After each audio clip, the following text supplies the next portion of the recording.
Subscribe to MHQ Islamic World and press the bell icon.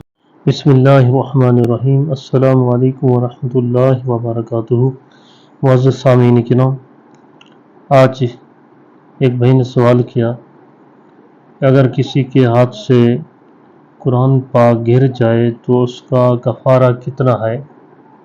ہم نے سنا ہے کہ قرآن کے وزن کے برابر آپ صدقہ کر دیں تو اس کا کفارہ ادا ہو جائے گا، تو اس کے بارے میں رہنمائی فرمائیں، حکم شرع کیا ہے؟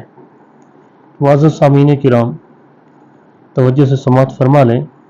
یہ جو عام طور پر معاشرے کے اندر یہ رواج پڑ گیا ہے، تو قرآن پاک کا یہ کفارہ نہیں ہے اتنا صدقہ کر دیں کہ وہ گناہ معاف ہو جائے گا، اتنے چیز بچوں کے اندر بانٹ دیں یا صدقہ کر دیں، تو اس طرح سے یہ کفارہ ادا نہیں ہوگا، اور یہ کفارہ بنتا ہی نہیں ہے۔ قرآن پاک یہ انجانے میں گر گیا تو پروردگار عالم کی بارگاہ میں توبہ استغفار کریں، رب کی بارگاہ میں توبہ استغفار کریں، معافی مانگیں۔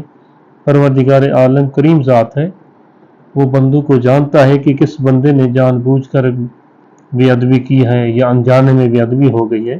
اگر انجانے میں اس طرح ہوگے تو پروردگار عالم کریم رب ہے، وہ معاف فرما دے گا۔ اگر کوئی جان بوجھ کر اس طرح کرتے تو صاف ظاہر ہے وہ تو گناہگار ہوگا، رب کی بارگاہ میں وہ مجرم ہوگا۔ تو بہرکیف اس کا کفارہ اس طرح نہیں ہے جس طرح معاشرے کے اندر مشہور ہے کہ صدقہ کر دیں وغیرہ۔ امید ہے آپ کو مسئلہ سمجھ آ گیا ہوگا۔ دعا ہے کہ اللہ تبارک و تعالی مسائل شرعیہ کو سمجھنے کی توفیق عطا فرمائے، آمین۔